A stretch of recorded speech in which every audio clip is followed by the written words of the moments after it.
محمد والا. اب 2-3 چیزیں ہیں بھائی جان، میں تو لرننگ پروسیس میں ہوں، میں آپ کا زیادہ ٹائم نہیں لوں گا، جیسے 2-3 گھنٹے سارے دوست لیتے ہیں، میں آپ کے 2-4-5 منٹ ہی انشاءاللہ ٹھیک ہو جائے گا معاملہ. جی سر. ایک تو یہ ہے میرے ذہن میں، چونکہ میں دوسرے مکتبہ فکر سے آیا ہوں، آپ کو میں نے بتایا تھا. جی تو ایک ہوتا ہے نا کہ جو ذہن کو واش کر دیا جاتا ہے، اس کو بچپن سے جو سنتے آ رہے ہیں، ان کی اہمیت اور ان کی روح اور ان کی مرتبت اور ان کی عظمت کے گیت گائے گئے، اور اب ہمارے لیے اچنبا ہو جاتا ہے. آپ سمجھ رہے ہیں میں کیا کہہ رہا ہوں؟ جی. اگر یہ لوگ ایمان والے نہیں ہیں، کبھی کبھی سوال کرتے ہیں لوگ ہمارے ساتھ، میرے پرانے مکتبہ فکر کے جی ہم سے یہ سوال کرتے ہیں جب ہم ان سے بات کرتے ہیں، وہ کہتے ہیں جہاں نبی کریم صلی اللہ علیہ وسلم اس وقت آرام فرما رہے ہیں وہ کون سی جگہ ہے؟ ہم کہتے ہیں ریاض الجنہ ہے، اور وہ ریاض الجنہ کا بھی دل ہے جہاں روضہ اقدس ہے. وہ کہتے ہیں اگر وہ ریاض الجنہ کا دل ہے، وہ جنت سے بھی افضل ہے،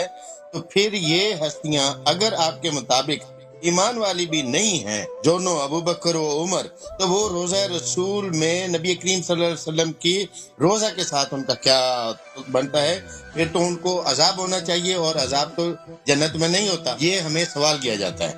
جی. عرض یہ ہے میرے بھائی، میرے عزیز، اس کے جواب میں کہ دیکھیں رسول اللہ صلی اللہ علیہ وسلم جہاں پہ مدفون ہے ان کا ذاتی مکان، وہ مسجد میں مدفون نہیں ہے، اور ہے پیغمبر صلی اللہ علیہ وسلم کا جو بیت شریف ہے وہ اور ہے. مسجد بھی پیغمبر صلی اللہ علیہ وسلم نے خریدا تھا. جب وہ مدینہ تشریف لائے تھے نا، انہوں نے پیسے دے کر وہ زمین مدینہ والوں سے انہوں نے خریدی ہے، مسجد بنایا، ساتھ ان کے گھر تھے حجرات. اور رسول اللہ صلی اللہ علیہ وسلم اپنے حجرے میں مدفون ہے، ٹھیک ہے نا، جہاں وہ ان کی اپنی ملکیت ہے. اور یہ کوئی مسلمانوں کا قبرستان نہیں ہے یہاں پہ جو بھی آ کے اپنی میت دفن کرے اس کو اجازت ہے. یہ رسول اللہ صلی اللہ علیہ وسلم کی ذاتی ملکیت ہے. اب رسول اللہ صلی اللہ علیہ وسلم اور کوئی شخص نہیں کہتا دنیا میں، کسی کا عقیدہ نہیں ہے یہ قبرستان تھا جہاں پہ پیغمبر مدفون ہے، یا یہ مسجد تھا، مسجد بھی نہیں، یہ ان کا حجرہ ہے جہاں پہ وہ مدفون ہے. یعنی ان کا ذاتی پرسنل، جیسے آپ کا ذاتی گھر ہے نا، آپ کا پرسنل پراپرٹی، یہ پیغمبر صلی اللہ علیہ وسلم کی پراپرٹی گھر ہے. اب یہ دنیا سے گئے ہیں تو ان کا پراپرٹی جو ہے پیغمبر صلی اللہ علیہ وسلم کی جو پراپرٹی ہے، شیعہ مذہب میں قرآن کی روح سے یہ ہے کہ وہ یہ ان کے ورثہ کو مل جاتا ہے. اور ان کا وارث کون ہے؟ ان کا وارث جو ہے ان کی بیٹی ہے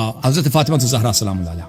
ازواج کو بھی 8 حصے میں سے 1 حصہ ملتا ہے. یعنی اگر ایک آدمی مر جاتا ہے نا، اس کا 1 بیوی ہے، باقی حصہ اولاد کو جائے گا، اس میں سے 1/8 اگر 1 لاکھ روپیہ نا، 1 لاکھ روپے میں سے 12,500 بیوی کو ملے گی، باقی 85,000 جو ہے 7/8 حصہ اولاد کو ملے گا. اگر 2 بیویاں ہیں تو جو 1/8 ہیں وہ 2 تقسیم ہوں گے، اس کو 2 بیویوں میں تقسیم کریں. 3 بیویاں تو وہی 1/8 سے زیادہ نہیں ملے گا، اسی 1/8 کو 3 میں تقسیم کریں. 4 ہیں تو 4 میں تقسیم کریں. تو نبی صلی اللہ علیہ وسلم کے تو 9 بیویاں، وہ 1/8 جو ہے وہ 9 میں تقسیم ہو، یعنی ہر زوجہ کو کتنا بہت ہی کم ملے گا، 1%، 1.5%، اس سے بھی کم، 1.5% سے کم تر ملے گا ہر زوجہ. باقی سب کا سب کس کو جائے گا؟ بی بی سلام اللہ علیہ، حضرت زہرا سلام اللہ علیہ کو. تو بیت شیعہ مذہب کے روح سے بیت کس کی ملکیت ہے؟ قرآن کی روح سے اور شیعہ مذہب کی روح سے بیت ملکیت بن جاتی ہے حضرت زہرا سلام اللہ علیہ. جی. تو اب میں شیعہ مذہب کے مطابق اول بات کروں گا، پھر مخالفین کے مذہب کے مطابق. شیعہ مذہب کے روح سے یہ جو گھر ہے بی بی سلام اللہ علیہ کا گھر، ٹھیک ہے نا. اگر کوئی شخص یہاں پہ آنا چاہتا ہے، داخل ہونا چاہتا ہے، فضل یہ کہ وہاں پہ اپنا میت دفن کرنا چاہتا ہے، تو اس کو یہاں سے یہاں کے جو مالکن ہے یا اس کے مالکن کے ورثہ ہیں اس سے اجازت لینے کی ضرورت. ابھی آپ کا گھر ہے نا، میں تو بغیر اجازت کے نہیں داخل ہو سکتا. آپ کا گھر ہے، آپ مجھے اجازت دیں گے تو میں آؤں گا. اب میں آپ کے گھر میں رہائش کروں یا مردے کو دفن کروں، وہ تو آپ اجازت دیں گے تو کروں گا نا. اجازت کے بغیر تو نہیں ہوئی، تو چوری ہے آپ کی اجازت کے بغیر. تو یہاں پہ جو دفن کرے گا اس کے لیے ضروری ہے کہ اجازت لے لے. اسی تاریخ میں نہیں ہے کہ ان لوگوں نے یا حضرت زہرا سلام اللہ علیہ سے اجازت لی ہو، یا ان کے بعد ان کی میراث جو ہے ان کے بیٹے کو ملے گا، ان کے شوہر کو ملے گا، ان کے ورثہ سے انہوں نے کوئی اجازت لی ہو. انہوں نے کبھی اجازت ہی نہیں لی. اچھا، اگر ہم کہیں کہ یہ ان کی میراث نہیں ہے، جیسے ابو بکر کی حدیث ہے، لا نورث ما ترکنا صدقہ. ما ترکنا کیا ہوتا ہے؟ صدقہ ہوتا ہے. صدقہ یعنی کیا؟ غریب غربا کا حق، فقیر فقراء کا حق، بیت المال کا حق. تو اس میں سب مسلمان شریک ہیں. یہ پھر بھی یہ کس کا ہے؟ سب مسلمانوں کی ملکیت ہے. تو اس میں تو ابو بکر عمر نے کب مسلمانوں سے اجازت لی؟ اس میں سب لوگ شریک ہیں، مدینہ کے لوگ، مکے کے لوگ، جتنے مسلمان، بیت المال ہے. کہ بھائی یہاں پر ہم میت کو دفن کرنا چاہتے ہیں، اجازت ہمیں دے دو نا. وہ اجازت دے دے، اجازت دے دے. وہ کوئی نہیں ہے بھائی، کوئی اجازت نہیں ہے کہ انہوں نے کسی سے اجازت لی ہو کہ وہاں پہ ہمیں میت دفن. اگر یہ کہتے ہیں کہ دیکھیں، اگر تو شرعی لحاظ سے اس کو کوئی جواز نہیں بنتی. اگر یہ کہتے ہیں کہ یہ حجرہ عائشہ کی ملکیت تھی، نبی کی نہیں تھی، عائشہ کی، وہ ہمیں دکھا دے میری تاریخ کہ کب عائشہ نے یہ گھر خریدا، یا کب پیغمبر صلی اللہ علیہ وسلم نے کہا کہ یہ حجرہ میری نہیں ہے، میں نے اپنی بیوی کو بخش دیا. ازواج اپنے حجرات کے کبھی مالک نہیں تھی.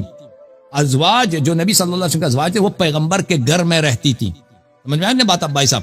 جیسے آپ کی وائف جو ہے گھر آپ کا ہے, آپ نے ایک شادی کی, 2 شادی, بچے آپ کے گھر میں رہتے ہیں, وہ ٹھیک ہے رہتے ہیں لیکن اس کی ملکیت نہیں ہے. آپ جب چاہے اس گھر کو بیچ دیں, دوسری گھر میں منتقل ہو جائیں. ازواج کی کوئی آپ پراپرٹی آپ کی ہے. تو یہ جو ہے کسی تاریخ میں نہیں ہے. یہ افراد جو کرتا ہے نا کہ عائشہ سے اجازت دی, عائشہ کب عائشہ مالک بنی؟ نبی آپ خود کہتے ہو کہ نبی صلی اللہ علیہ وسلم کی میراث نہیں ہوتی ہے, صدقہ ہوتا ہے. صدقہ اگر ہوتا ہے تو سب غریب غربا, سب پورے عالم اسلام کا حق ہے, سب غریب غربا. کن سے اجازت دی؟ کسی اجازت نہیں دی. پھر یا یہ ہو کہ دیکھیں پیغمبر صلی اللہ علیہ وسلم نے اگر کیا ہو نا, انہوں نے اگر وصیت کی ہو کہ بھائی میں دنیا سے جا رہا ہوں, میرے ساتھ فلان فلان کو دفن کرو, تم کوئی ضعیف حدیث دکھاؤ. تم آئے ہو اپنے میت کو, مردہ کو وہاں پہ پیغمبر صلی اللہ علیہ وسلم کے ساتھ ان کے ذاتی مکان میں دفن کرتے ہو بغیر اجازت کے. قرآن مجید کا کیا فرمان ہے؟ یا ایھا الذین آمنوا لا تدخلوا بیوت النبی, نبی صلی اللہ علیہ وآلہ وسلم کے گھروں میں داخل ہونے کی آپ کو اجازت نہیں ہے جب تک کہ تم اجازت لے لو. لا تدخلوا بیوت النبی صلی اللہ علیہ وآلہ وسلم. تو اس کا مطلب ہے یہ لوط علیہ السلام کی قوم والا حال کیا انہوں نے. الا ان یؤذن, بالکل لوط علیہ السلام جیسے گھر میں گھسے تھے نا زبردستی, یہ لوگ گھسے وہاں پہ. اور نبی دیکھو, ابھی نبی صلی اللہ علیہ وسلم کے سامنے آواز بلند کرنا حرام ہے کہ نہیں؟ ابھی سورہ حجرات میں بات ہو رہی. یہ لوگ کلہاڑا لے کے آئے, نبی کے مردہ زندہ میں فرق نہیں ہے. ان کے اجازت کے بغیر کلہاڑا, بیلچا وغیرہ لے کے, بیلچا بولتے ہیں نا اردو میں, بیل بولتے ہیں جو بیلچا لے کے آئے بھائی, ادھر زمین گاڑ رہے ہیں, ہم اپنا ادھر مردہ دفن کریں. کس کی اجازت سے؟ کس نے تمہیں اجازت دی؟ تم ایک عام مسلم, یا ایھا الذین آمنوا لا تدخلوا بیوتا غیر بیوتکم حتی تستأنسوا وتسلموا علی. اپنے گھر میں, آپ کے گھر میں بغیر اجازت کے نہیں داخل ہو سکتا بھائی. یہ آپ ایک عام مسلمان ہے, ایک عام مسلمان ہے. میں کتنا ہی بھائی نیک بڑا آدمی ہوں, میرے قرض رحمت للعالمین ہے, ان کی تو حرمت اور مثال بالکل. اور رسول اللہ صلی اللہ علیہ وسلم یا ایھا الذین آمنوا لا تدخلوا بیوت النبی الا ان یؤذن لکم, بغیر اجازت کے داخل نہیں ہو سکتے. تم بغیر اجازت کے ادھر کلہاڑا لے کے آئے ہو, زمین ادھر تم نے ادھر گاڑ دیا, اپنا عورت اور اپنے میت دفن کرنے جا رہا. تو یہ جو ہے یہ ایک غصب ہے. جس طرح خلافت چوری ہو گئی, اس طرح خلافت چوری ہو گئی, جس طرح فدق چوری ہو گئی, زہرا سلام اللہ علیہ کا حق, نبی صلی اللہ علیہ وسلم کا حجرہ بھی چوری ہو گیا. غصب ہے بغیر اجازت. اس کے کوئی کسی بھی شریعت میں کسی بھی طریقے سے اس کا جواز نہیں بنتا.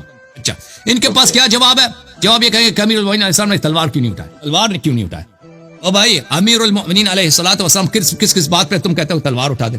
نبی صلی اللہ علیہ وسلم کیوں اتنے باتیں ہوئی کہ انہوں نے حضرت لوط علیہ السلام کے گھر میں جب گھسے تھے لوگ, انہوں نے تلوار اٹھایا کہ امیر المومنین علیہ السلام تم شرعی, ان کے پاس شرعی اس بات کو شرعی بنانے کی کوئی دلیل نہیں. تو یہی سوال کریں کہ امیر المومنین علیہ السلام نے پھر کیوں تلوار نہیں اٹھایا؟ تو ہمارے احادیث میں یہ ہے, دیکھیں میں اس کا جواب دے دوں کہ کیوں تلوار نہیں اٹھایا. شیعہ احادیث میں یہ ہے, جو ہی یہ دفن ہوئے تھے اسی وقت ملائکہ ان کو اٹھا کے وہاں سے لے کے گئے, اسی وقت ملائکہ ان کو وہاں سے لے کے گئے تھے. اور وہاں پہ مکہ اور مدینہ کے درمیان ایک بہت ہی, اگر آپ حج پہ گئے تو دیکھتے ہیں مکہ اور مدینہ کے درمیان جو پہاڑیاں ہیں نا وہ بہت ہی گنونے شکل کے ہیں.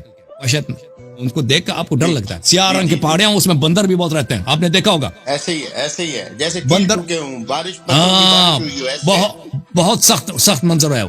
امام جعفر صادق علیہ السلام نے فرمایا کہ یہ جہنم کے وادیوں میں سے ایک وادی ہے, یہاں پہ وہ 2 آدمی ادھر ہیں, ان کو ملائکہ ادھر لے کے آئے. اور امام جعفر صادق علیہ السلام نے فرمایا, اس حدیث ہے صحیح سند کے ساتھ, جب میں بھی یہاں سے گزرتا ہوں تو یہ دونوں میرے پاس آتے ہیں, میرے پیروں میں پڑتے ہیں, معاف کر دو. اور جو نمبر 2 ہے اس کی حالت سب سے زیادہ خراب ہے, نمبر 2 جو ہے. اور میں ان کو کہتا ہوں تم پہ لعنت, تو تم نے کیوں رحم نہیں کیا نبی صلی اللہ علیہ وسلم کے بیٹے؟ میں یہاں آپ کو ٹوکوں گا. کل جو بات ہو رہی تھی ہماری, تو اس میں ایک صاحب نے مجھے یہ کہا, ایک تو یہ ہے کہ یہ جنت کا ٹکڑا بلکہ جنت کا بھی دل ہے, جنت سے افضل و اعلیٰ ہے کہ جہاں نبی کریم صلی اللہ علیہ وسلم آرام فرما رہے ہیں. تو پھر اگر یہ اتنے ہی ظالم اور منافق اور کافر تھے تو وہ نبی کریم صلی اللہ علیہ وسلم کے روضہ اقدس کے ساتھ وہاں جنت کے اعلیٰ ترین مقاموں میں سے ایک مقام میں وہ کیا کر رہے ہیں؟ ایک بات. دوسری بات, اگر وہ کہہ رہے تھے کہ اتنے ہی ظالم اور کافر اور بے ایمان اور منافق تھے تو زمین نے اس کو قبول کیوں کیا؟ زمین نے اگل کیوں نہیں دیا لوگوں کی عاقبت کے لیے, لوگوں کی نصیحت کے لیے؟ لیکن یہ جو نبی صلی اللہ علیہ وسلم کی حدیث ہے, انما بین قبری و منبری روضۃ من ریاض الجنہ, قبر شریف اور میرے منبر مبارک کے درمیان یہ جنت کے باغوں میں سے ایک باغ ہے.